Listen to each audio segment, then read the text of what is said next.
Hi guys, welcome to my channel Chalkboard Champions। मैं अपना एक छोटा सा इंट्रोडक्शन दूंगी आपको। मेरा नाम है टीना मोटवानी और मैं आपके सामने कॉमर्स के कुछ सब्जेक्ट्स आपको पढ़ाना चाहती हूँ। आज मैं आपको बिजनेस स्टडीज का क्लास 11 की बिजनेस स्टडीज का चैप्टर 1 पढ़ाऊंगी। और कॉमर्स में ऑनलाइन क्लासेस स्टार्ट हो गई हैं बहुत सारे जनों की, और ऑनलाइन स्कूल्स में, और आप लोग पढ़ भी रहे हैं। और जिन्होंने 11th में कॉमर्स लिए उनके लिए तो एक नया सा मतलब वर्ल्ड ही खुल गया है। आपको अकाउंट्स पढ़ने को मिल रही है, बिजनेस इकोनॉमिक्स पढ़ने को मिल रही है, सब कुछ ये सब पढ़ा है हम लोगों ने। इकोनॉमिक्स तो आपने पढ़ी है 9th में 10th में, बट अकाउंट्स और बिजनेस तो नहीं पढ़ी होगी आपने। और एक इंग्लिश होती है और मैथ्स होती है, वो तो पढ़ना ही है आपको।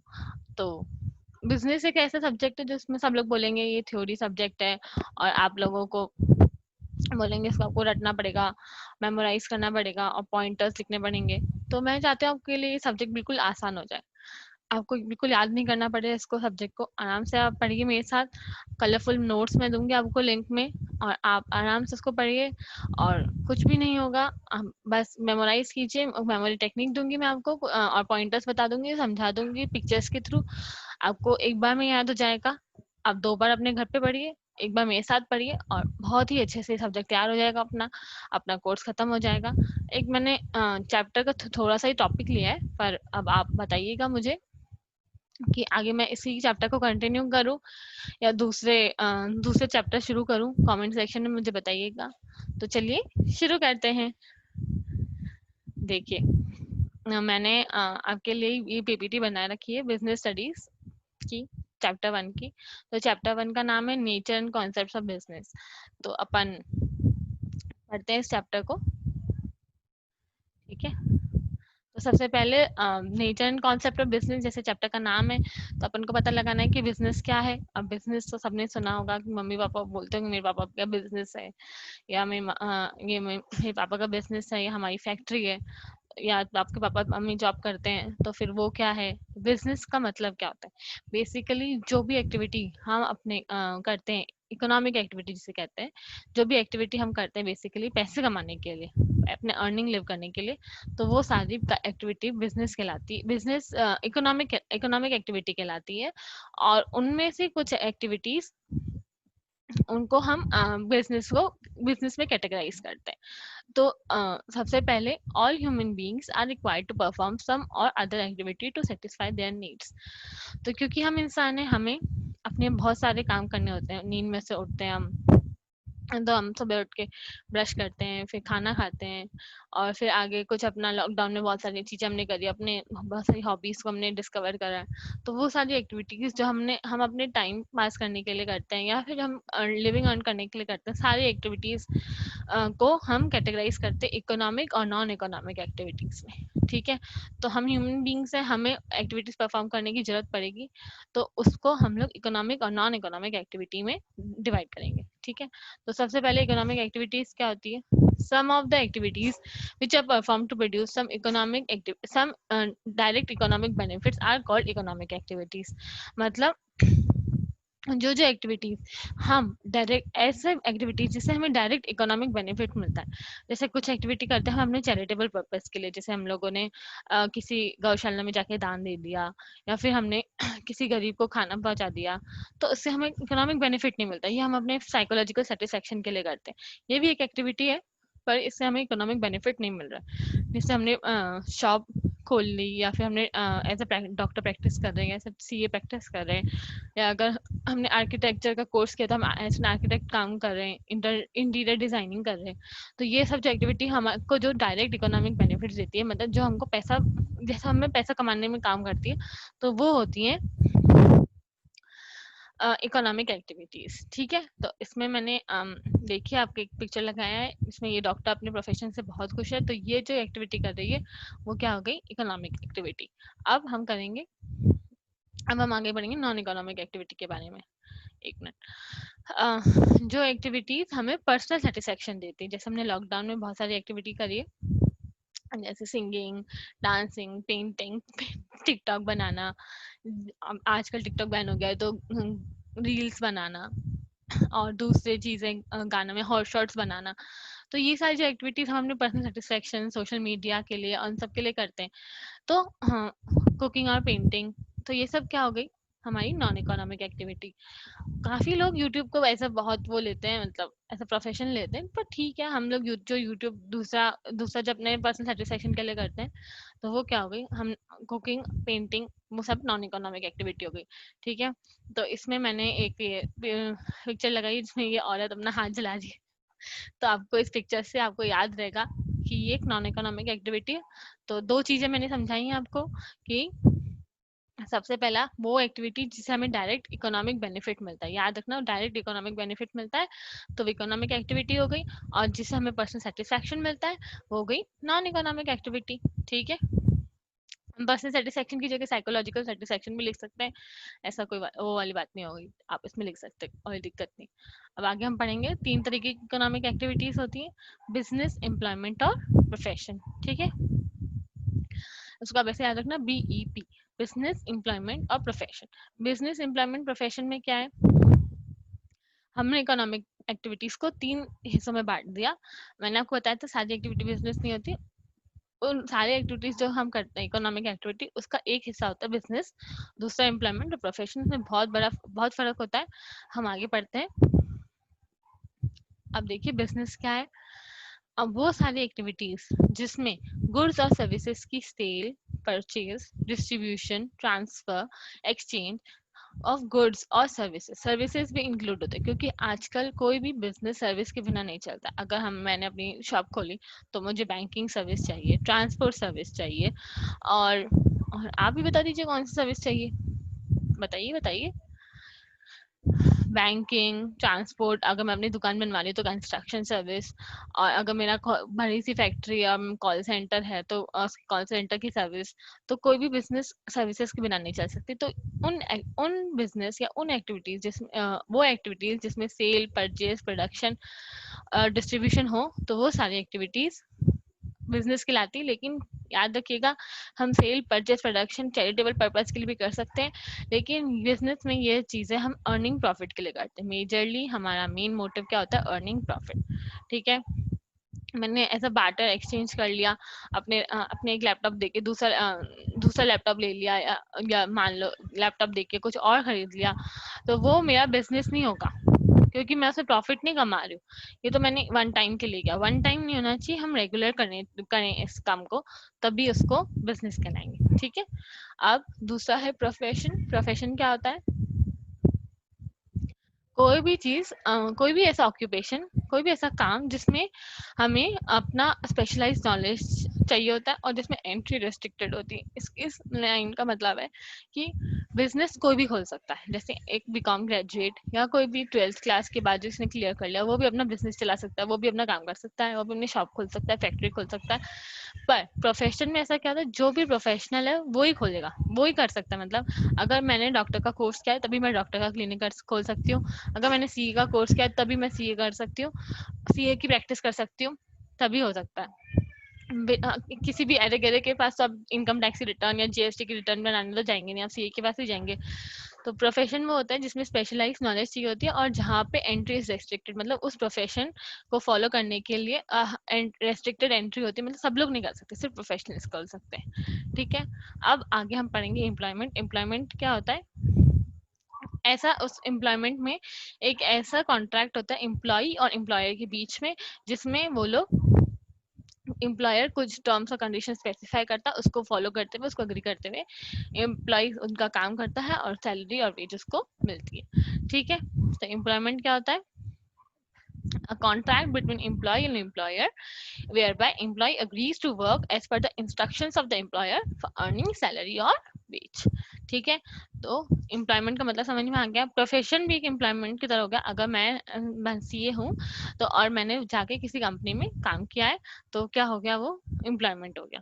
ठीक है, क्योंकि मैं उनके टर्म्स और कंडीशंस को एक्सेप्ट करके अपनी सैलरी ले रही हूँ। लेकिन अगर मैंने खोल लिया, अपना प्रैक्टिस फर्म खोल लिया, तो मैं प्रोफेशनल कहलाऊंगी और मैं उस हिसाब से प्रैक्टिस करूंगी। ठीक है, तो ये तीन तरीके के हो गए, इकोनॉमिक एक्टिविटी, बिजनेस, प्रोफेशन और एम्प्लॉयमेंट, है ना। अब आगे बढ़ते हैं, इनके एग्जांपल्स आप देख लीजिए, आपको इन पिक्चर्स के थ्रू कुछ याद रहेगा। ये आपको दिख नहीं रहा होगा, एक सेकेंड रुकिएगा। इसमें ये जो आदमी है वो अपना शॉप खोल के बैठा है, मैंने बताया था सेल ट्रांसफर डिस्ट्रीब्यूशन। तो ये हो गया बिजनेस कर रहा है, ये एम्प्लॉयमेंट, ये अपने एम्प्लॉयर के लिए काम कर रहा है, और ये प्रोफेशनल, ये अपना प्रोफेशन कर रहा है, मतलब काम कर रहा है ये। ठीक है, इसको आप एम्प्लॉयमेंट की कैटेगरी में भी डाल सकते हैं, पर प्रोफेशन की कैटेगरी में मैंने डाला है।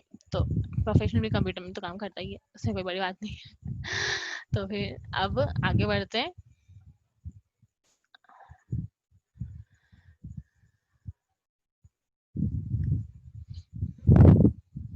अब इन तीनों के बीच में ये जो डिफरेंस है आपको करना बहुत ज़रूरी है, क्योंकि ये जो डिफरेंस आपके एग्जाम्स के लिए बहुत इंपॉर्टेंट है, और साथ ही साथ आपको इस डिफरेंस से सब कुछ क्लियर हो जाएगा। ठीक है, ये थोड़ा सा स्क्रीन शेयरिंग में प्रॉब्लम है था, इसमें आप देख लीजिए आ जाएगा, अपॉइंटमेंट लेटर लिखा हुआ है इसमें पीछे। ठीक है, तो 3 तरीके के कंपैरिजन होते हैं, बिजनेस, प्रोफेशन और एम्प्लॉयमेंट।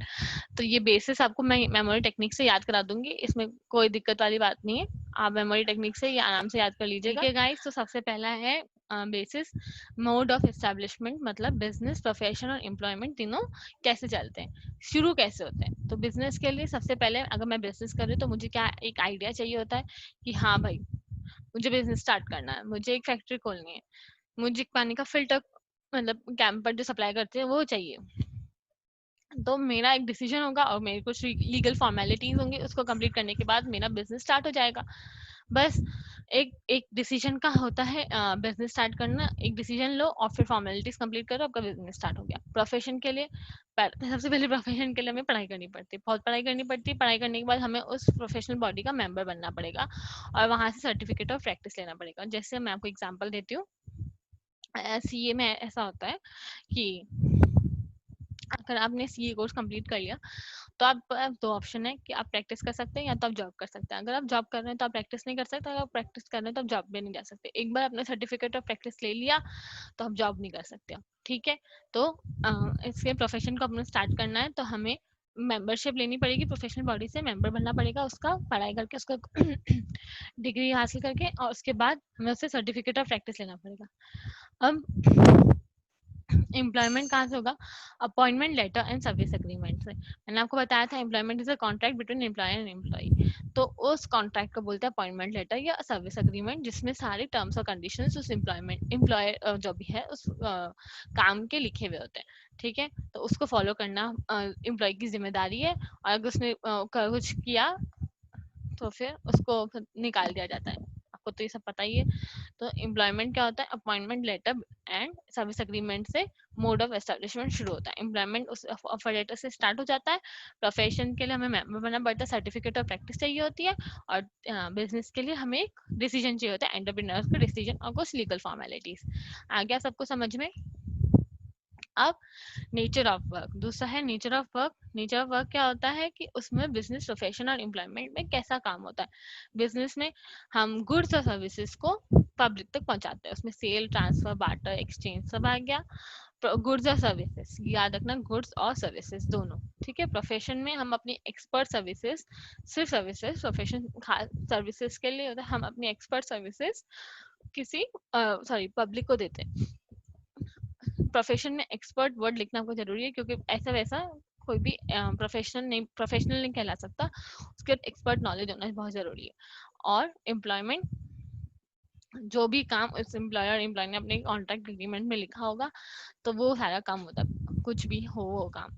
ठीक है, जैसे आप मान लो अगर कोई मजदूर कंस्ट्रक्शन का काम करता है तो वो भी एम्प्लॉयर एम्प्लॉय को अपन ठेकेदार बोलते हैं, तो वो भी एम्प्लॉयर एम्प्लॉय हुआ। तो वो जो काम बोलेगा, ईंटें उठाने को बोलेगा, सीमेंट लगाने को बोलेगा, प्लास्टर करने को बोलेगा, कुछ भी बोलेगा, तो वो उसको करना ही पड़ेगा। तो एम्प्लॉयमेंट में क्या होता है, जो वर्क कॉन्ट्रैक्ट एग्रीमेंट में हो या जो उनके बीच में आपस में सौदा हुआ हो तो वो काम करना पड़ता है। ठीक है, अब क्वालिफिकेशन पे आते हैं। क्वालिफिकेशन में मतलब क्या होता है कि बिजनेस स्टार्ट करने के लिए, प्रोफेशन स्टार्ट करने के लिए या एम्प्लॉयमेंट स्टार्ट करने के लिए कौन सा क्वालिफिकेशन की जरूरत है हमें। ठीक है, तो बिजनेस स्टार्ट करने के लिए कोई क्वालिफिकेशन की जरूरत नहीं है। आप अगर पढ़े लिखे नहीं हो तो भी आप बिजनेस स्टार्ट कर सकते हो। अगर आप पढ़े लिखे हो, अगर प्रोफेशनल हो, तो आपके पास ऑप्शन है कि आप बिजनेस स्टार्ट कर सकते हो। कोई मिनिमम क्वालिफिकेशन की जरूरत नहीं है। सेकंड है प्रोफेशन। प्रोफेशन के लिए हमें क्या चाहिए? Expertise and training in a specific field. Specific field मतलब डॉक्टर सिर्फ डॉक्टर का ही काम कर सकता है, सीए या इंजीनियर का नहीं कर सकता। तो हमें स्पेसिफिक फील्ड और एक्सपर्टाइज ट्रेनिंग की जरूरत है उसमें। ऐसे वैसा कोई प्रोफेशनल नहीं कर सकता। और एम्प्लॉयमेंट, क्वालिफिकेशन और ट्रेनिंग जिस हिसाब से आपका काम होगा उस हिसाब से आपका क्वालिफिकेशन जो एम्प्लॉयर डिसाइड करेगा।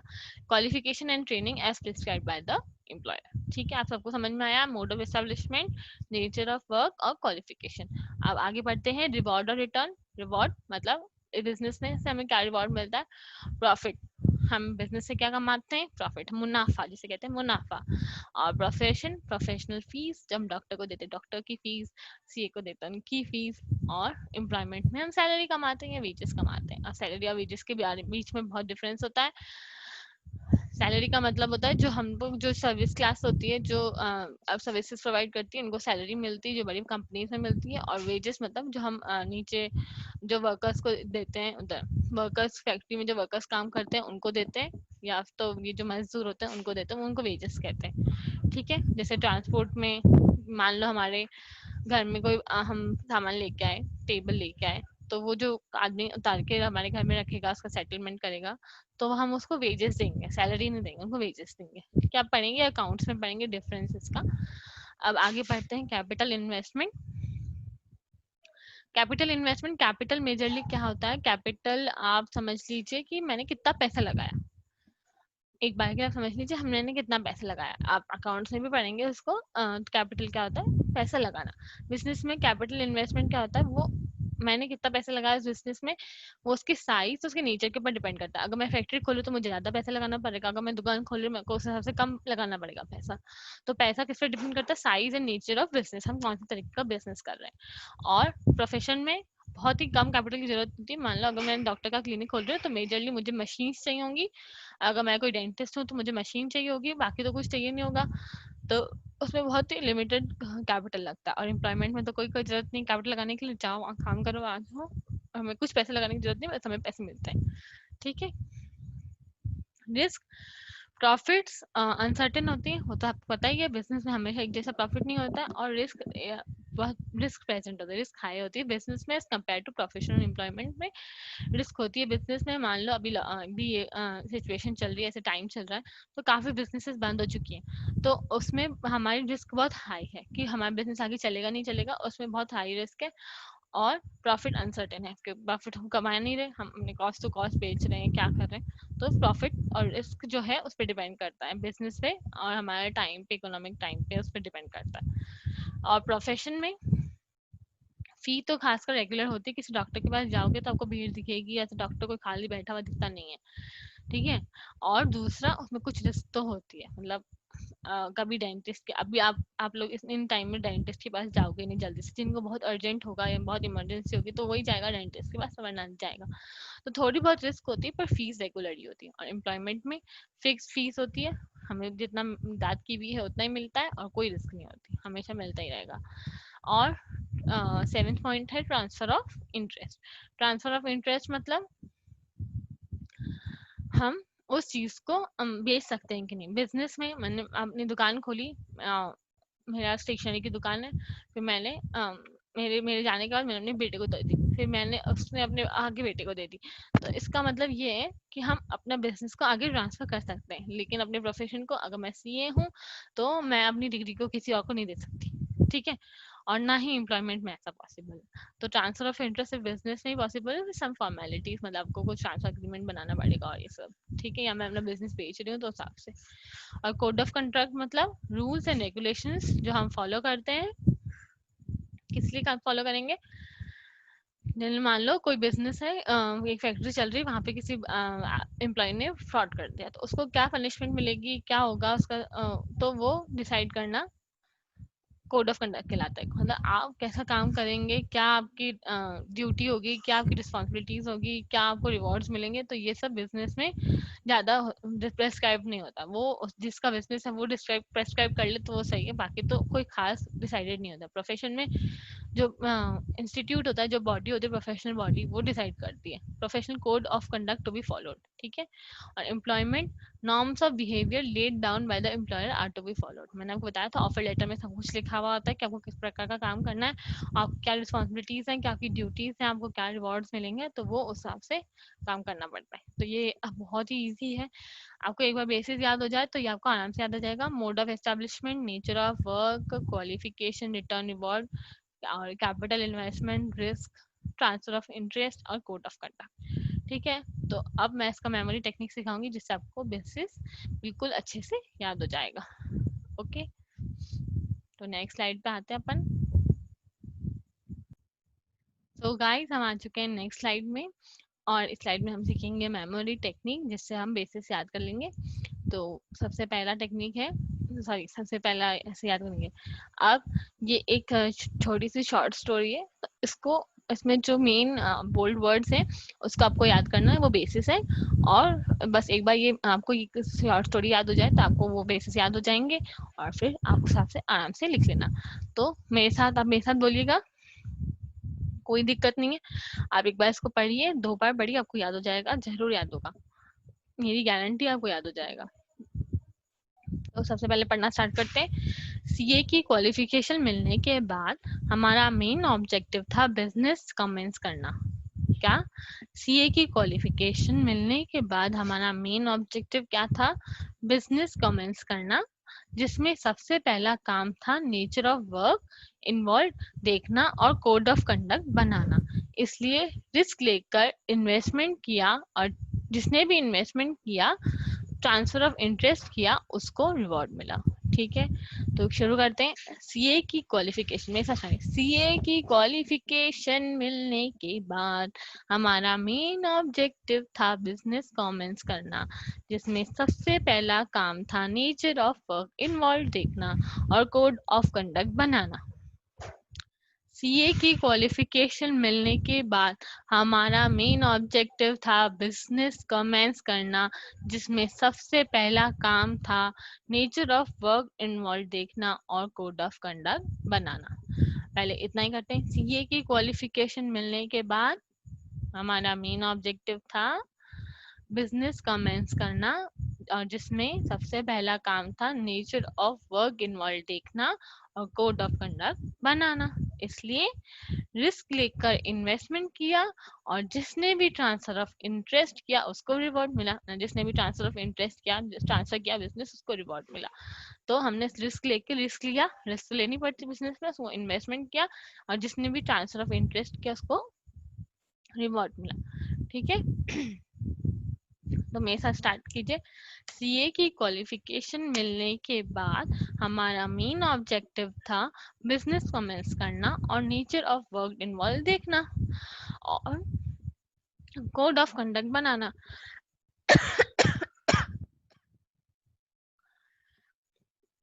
इसलिए रिस्क लेकर इन्वेस्टमेंट किया, और जिसने भी ट्रांसफर ऑफ इंटरेस्ट किया उसको रिवॉर्ड मिला।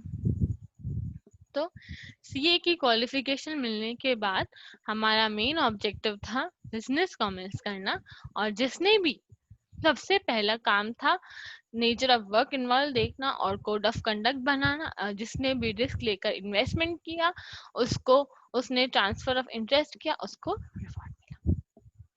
ठीक है, अब आप इसको 2 बार पढ़िए, आपको जरूर याद होगा, जरूर जरूर याद होगा, मेरी गारंटी है आपको अच्छे से याद हो जाएगा। अब ये क्वालिफिकेशन आपको एक बार मेमोरी टेक्निक याद हो गई तो आपको कोई दिक्कत नहीं आ जाएगी, या आप आराम से कर लीजिएगा और फिर डिफरेंस से एकदम से याद हो जाएगा। तो मैंने आपको आज क्या क्या समझाया। बिजनेस क्या होता है, 2 तरीके की एक्टिविटी होती है, इकोनॉमिक और नॉन इकोनॉमिक। और इकोनॉमिक भी 3 तरीके की होती है, बीईपी, बिजनेस एम्प्लॉयमेंट प्रोफेशन। फिर उनके बारे में हमने पढ़ा। बिजनेस क्या है, sale, transfer, exchange of goods and services for earning profit. Profession का है, specialize knowledge for with restricted entry. और एम्प्लॉय क्या, contract between employer and employ for salary and wage, और उसमें फिर आपने ये क्या सीए की क्वालिफिकेशन मिलने के बाद में हमारा मेन ऑब्जेक्टिव था बिजनेस कमेंस करना और नेचर ऑफ वर्क इन्वॉल्व और कोड ऑफ कंडक्ट देखना, और जिसने भी रिस्क लेकर इन्वेस्टमेंट किया और ट्रांसफर ऑफ इंटरेस्ट किया उसको रिवॉर्ड मिला। ठीक है, अब आपको अच्छे से याद हो गया होगा। उम्मीद करते हैं आपको मेरा ये वीडियो पसंद आया होगा। तो प्लीज़ लाइक करें इस चैनल को, शेयर करें, सब्सक्राइब करें, और अगर आपको कुछ और बताना हो कौन सा आगे चैप्टर मेरे को पढ़ाना है या इस चैप्टर को मैं आगे कंटिन्यू करूँ तो कमेंट करें नीचे कमेंट सेक्शन में, और बताइए आपको मेरा वीडियो कैसा लगा।